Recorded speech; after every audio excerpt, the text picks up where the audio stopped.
I'm Carol Owens, and this is Stockbridge Updates. The issue for September 1st is kind of interesting. One of the things we talked about is the multiple problems in Berkshire District 3. District 3, that's our district. It includes 18 towns from Dalton to Sheffield. Certainly it includes Stockbridge. And you know, it's interesting the similarity in problems that our towns have.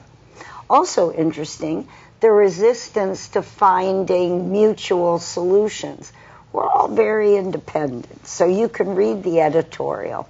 I also found it interesting that Berkshire Regional Planning conducted a survey of 20 of those same towns in Berkshire 3rd, trying to determine what does a new house in Berkshire County cost. And you know what? It'll take your breath away. In January of 2023, the average price of a house was over $600,000, and in 2024, it's $150,000 more than that. We had new builds. I'm going to read this so I get it right. We had new builds of 45 permitted, and of those, 78 permitted. And of those, 24 were permitted at a cost of over $1 million per house. 46 in the range between $500,000 and $999,000. And the last 94 under $500,000. I guess affordable housing is one of our problems. An interesting thing for all of us that's going on in West Stockbridge, Stockbridge, and Housatonic is the interchange with Housatonic Waterworks. For some years, they have delivered water that doesn't look clear. It's brownish, and users have had question about whether or not the water is safe. In the midst of this, Housatonic Waterworks applied to the Department of Public Utilities for a rate increase, ostensibly to make the fixes, the repairs, that would clear the water and assure that it was safe. However, 2 of the 3 towns, West Stockbridge and Great Barrington, were not satisfied with the DPU decision and have filed suit. One of the towns did not join, and that was us. Stockbridge did not join in the lawsuit. In Stockbridge Updates, in this issue, you will read a letter from Gary Pitney who says, I know that if it were to be put to a town meeting vote, Stockbridge would support our taxpaying neighbors in the Furnace District, that's the 27 Stockbridge users of Housatonic Waterworks, to join West Stockbridge and Great Barrington in the fight for affordable clean water. And I know that I would. And he signs it, Gary Pitney, although I am chair of the Board of Assessors and a member of the Planning Board, I am writing as an individual. Now, people have been curious about why Stockbridge didn't join. And the person to whom Gary directed his comments was Select Board member Patrick White. So I'm going to let Patrick answer in his own words, and he writes, I have given your recent columns some thought. He's talking about the columns in the Edge, and particularly the one that was titled Stockbridge Bails on West Stockbridge and Great Barrington. And in explaining why he didn't join, he says, as a politician, not joining in was probably pretty dumb. But saddling taxpayers with an even higher rate isn't good governance. I couldn't get behind it, not without a reasonable chance of success. And he explains that the cost of the lawyers in the lawsuit can and will be passed on to the taxpayers. I also worry in general about the costs to the company. Please tell me someone is considering, with the level of fines imposed by the Board of Health and the fees this action will incur, that what will happen if the company elects to file for bankruptcy. And that is a very evocative question. What then? Who supplies water and how? As for the politics, these last columns that have appeared in The Edge attack the select boards of Lee and Stockbridge. And Patrick asks, leave them out. I alone made this decision. Blame me. I signed up for this. It's just politics. The last thing he said, and this concerns me, so I will just add that he mentions, as all of you who read Stockbridge updates or watch this show know, that I support Patrick White's candidacy. And Patrick further points out that the writer of the Stockbridge bails on its neighbors column is a very strong supporter of Lee Davis's. His name is Peter Most. And let me just explain that the ethical rule is as follows. Because I write a political column and a history column, I do not relinquish my right to vote, my right to support a candidate, either with enthusiasm or with contribution. But I do have the obligation, as does Peter Most, to inform you of our choice. Okie doke. And then Patrick ends it by saying Carol did and Peter Most did not. So now we have something very exciting. I have a guest. It's a very important person. It is our Stockbridge Town Administrator, Michael Canales. Welcome. Welcome. Thanks. It's very good to have you here. And you know, you deal with some really important issues, and you deal with them very well. And I want to thank you for that. But I want to say that some of these issues are really life and death, like the one I want to talk about now, if you would, and that is our fire and emergency medical services. And I am told that a difference in the time of response can make a difference in living or dying, in a house being saved, surviving, or burning to the ground. Please tell us about that. Yeah, as far as emergency medical services and fire services, every minute counts. And the challenge that we're all facing is the limited availability of these resources as we move forward in time. And we need to start thinking about what the solutions would be to get more ambulances on the road. How do we back up the outstanding members of our volunteer companies who for decades have protected our communities, but with an understanding that as Berkshire County gets older, as Berkshire County second homeowners and others that aren't here year-round, we've seen our volunteer services shrink. This has put more demand on fewer people, and it'll be a challenge. So we began about a year ago looking at what are our different options? How can we better serve the community and make sure that we have a backbone that can support our volunteer functions and then support our emergency medical, our ambulance calls that are happening more and more often. We've definitely seen over the decades where fire was getting more calls than EMS, and that's now inverted. So now you definitely see, with the new construction laws and the rest, buildings are much, much safer as far as for fires. But we are definitely dealing with more and more medical calls. If I understand, as we age, we can expect to have fewer volunteers and more medical calls. And we have to meet that need. And the other thing that strikes me, I wonder what you think about this, is there's a lot of space between us. We're not packed closely together. So they may have to go for many miles. How does that impact?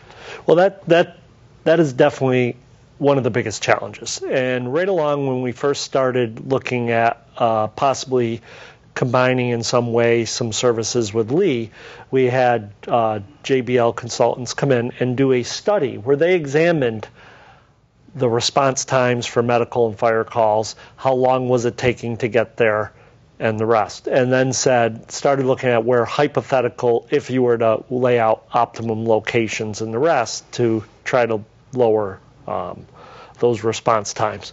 And we definitely saw that we could lower them, but when we were looking at it, we realized that in order to better serve the area, we really needed to start looking at where a station in Stockbridge would make the most sense. Oh. And the funny part is as we began to look at that, it really showed that, we have 3 stations right now, but only 1 active.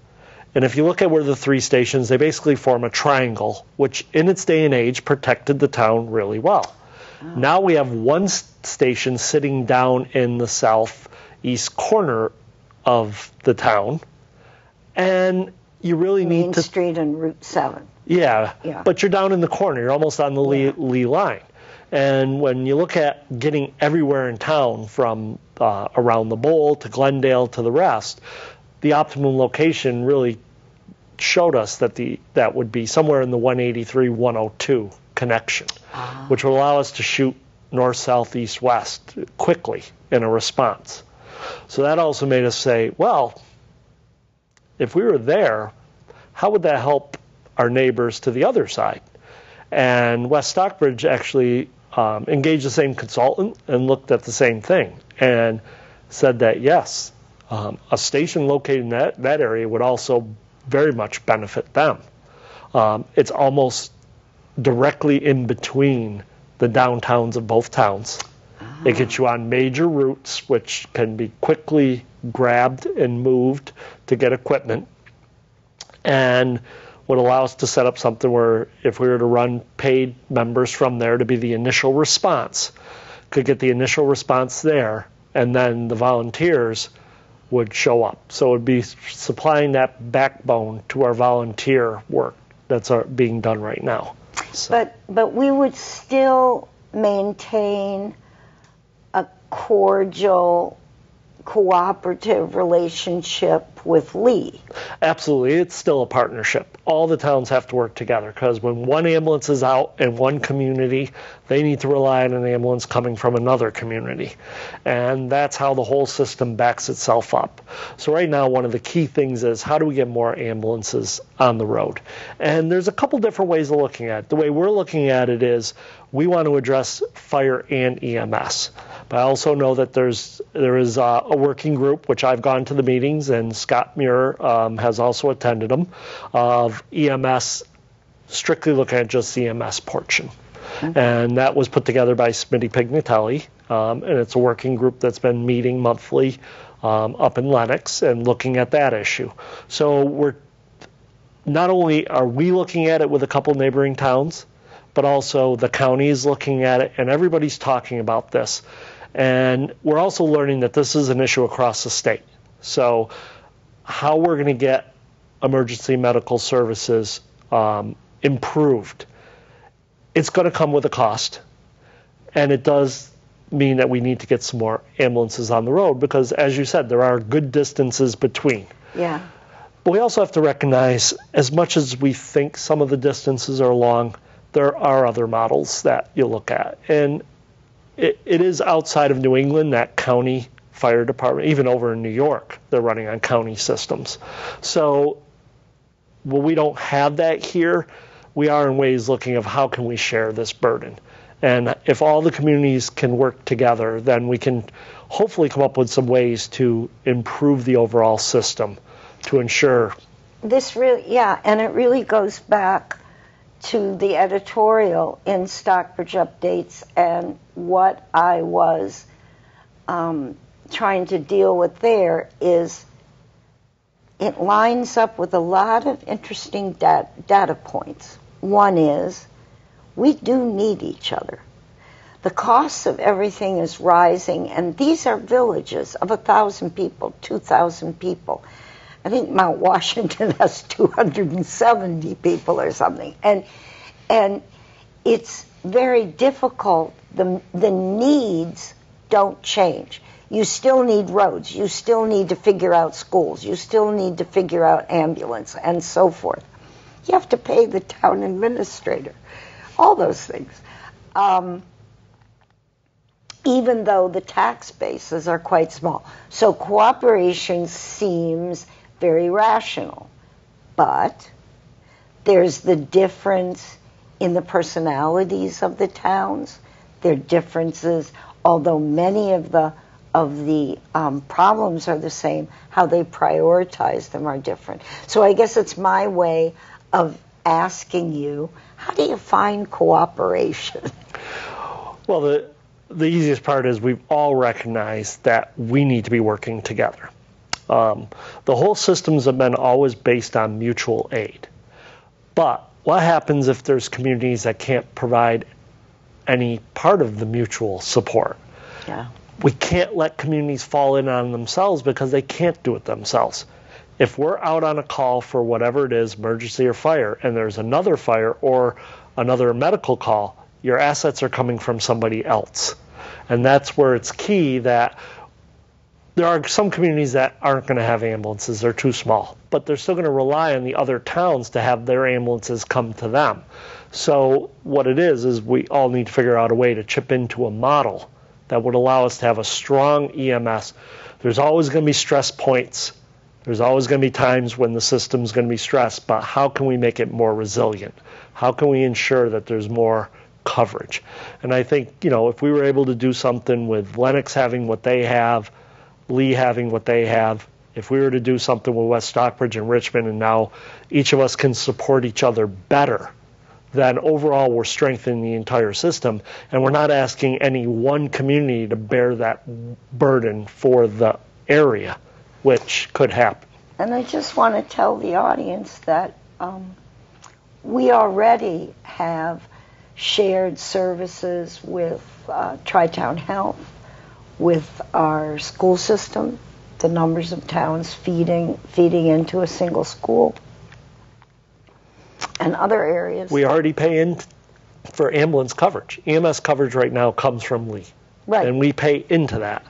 And the question became, is it better for Lee to expand theirs to put a second ambulance on, or is it better for maybe Stockbridge and West Stockbridge and Richmond to put an ambulance on to help ease the burden? Either way, it's bringing another ambulance on. Exactly. But we already share this service, and we already work very closely with the other fire departments and ambulance services and the rest, because they are mutually dependent on each other. So, and the way to make it affordable is to find those partnerships with communities that it makes sense. And in the case of this, we think it does. So we're working toward possible solution right now. And I think Stockbridge is very lucky with Michael Canales, because he has a very cooperative spirit and a cooperative approach to problems, but he's also good at the money. And I wanted to ask you, what do you find about being a town administrator? What's the most rewarding? What's the prickliest? How is it? So probably the most rewarding part is when there's challenges like this. It's very easy. It would be very easy for some individuals, if they were in my role, to just say, I'm just going to wait until it's an issue.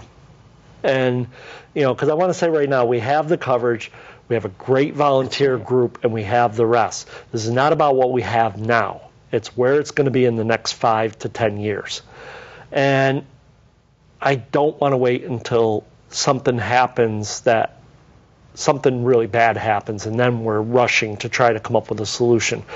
We've identified there's an issue. And now let's try to come up with a solution that best benefits Stockbridge first, and then the overall area in addition. And I find these are like a huge puzzle. So how do you put it together? Yeah. How do you do that? Those are the challenges. The hardest part about the job always is I'm going to go back to what I just said about Stockbridge first. And sometimes when I've spoken to people or spoken to classes in addition about what it is in local government that can be the most difficult is I always have to look at things through the lens of what benefits Stockbridge as a whole, Right. which may mean it's not in the best interest of an individual. And I've always, because not to focus on an issue in Stockbridge, but if you talk about something like the highway system, when the federal government decided to put highways in, well, great, it connected Route 90. You can drive from Boston to Seattle. That's awesome. For the individuals that lost in homes through properties they had to go through, didn't benefit them. Some were taken with very little consideration because the people didn't want to move, things like that. But it was something that had to be done in the best interest. And we do run into those where you want to help somebody, but that's not in the best interest of Stockbridge. It doesn't happen a lot, but it is something you always keep in mind. That's first. So it's always trying to make sure that, yes, we're looking out for the community as a whole first, and then as much as we can, if there's no impediment, we try to help every individual on any issue to get them assistance. But we always have to think about what's in the best interest of the town as a whole. And that's a challenge of government, always. I was thinking about something that's always identified as a need, and that's housing. And I've heard so many different opinions on this, and I wish you'd straighten us out. Does the town own property? Has the town repossessed any property or taken it by eminent domain? In other words, do we have vacant houses or derelict houses or empty property that the town owns that could become part of a housing initiative? We don't have any properties with buildings on them that are readily accessible. We have a number of properties that are in what's called tax title. They're not in tax possession yet. Most of the land that the town owns is in conservation land. Because a big focus of Stockbridge, obviously, you look back at the history from the Laurel Hill Association and Ice Glen and the conservation, the Stockbridge Land Trust. Stockbridge has been in the forefront of protecting land for conservation. But what it's done in addition to what building we have is we're very attractive to people that want to put homes here, and it's driven the cost up. Absolutely. And that's a market force. And speaking with Mike Blay, we've talked about second home ownership and the rest. It pretty much has stayed. Michael Blay is the town assessor. Yes. Thank you for that. The overall residency has pretty much stayed stable, and that it hasn't swung far either way. So the community's always had a very sizable second home ownership in it, and we're not seeing that really change. But what we are still seeing is identified as a lot of sales to retirees and others who can afford the price tag of the home here in southern Berkshire. What it does do is create very much challenges for younger individuals who are trying to first-time home buyers and other issues like that. I mean, it's not just a Stockbridge issue, it's all over. I mean, even the more affordable communities have seen their prices in the Berkshire shoot up, especially since COVID. We've seen dramatic increases in prices of homes throughout the county, which is just creating additional challenges.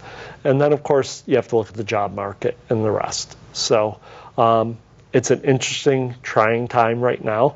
A lot of people are looking at it. The governor has recently proposed ADU by right. Whether or not that'll help, people have different opinions on that, because who's going to be able to afford to put these ADUs in? That becomes a question, but it's a very political question. ADU is accessory dwelling unit, And what Michael's referring to is an act that passed on the state level this month called the Affordable Home Act. And in it are provisions, and we're going to run out of time. You're way too interesting. And in it are provisions for how to augment an effort to create housing. And among those is allowing people to build a small unit on their property called an accessory dwelling unit that then can be rented. It can't be sold. Right. Okay, but it can be rented. Yeah. And there can only be one per property? One per property by right. By right. Now, we can put in requirements, but the main thing is by right now. Starting in February of 2025, every community can adopt some reasonable restrictions, such as setbacks. Yeah. But in general, one must allow the development of ADUs on a property, at least one. I'm going to take the prerogative of going over a little bit because in closing I want Michael to tell you about the course that he's offering through OLLI this fall. September is almost upon us.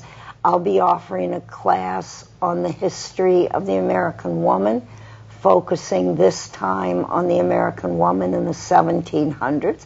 And Michael is doing a very different class. Tell us. Yeah, doing a class with Patrick White, examining local governments. We'll be looking at the difference between what governance and what politics are, how the two sides work together, and how through your elected representatives, what their role is, and then what your government officials' roles are, and how the entire system works. And looking forward to it. It should be a fun, exciting class to have, and we're going to touch on various subjects and just try to allow those people that join in the class to have more information on how their local government works. And you can tell it's going to be very interesting because Michael's a great talker, and I am thrilled to have had him. And we'll touch on these subjects more in coming installments of Stockbridge Updates. So Carol Owens saying bye-bye for now. Bye, everyone.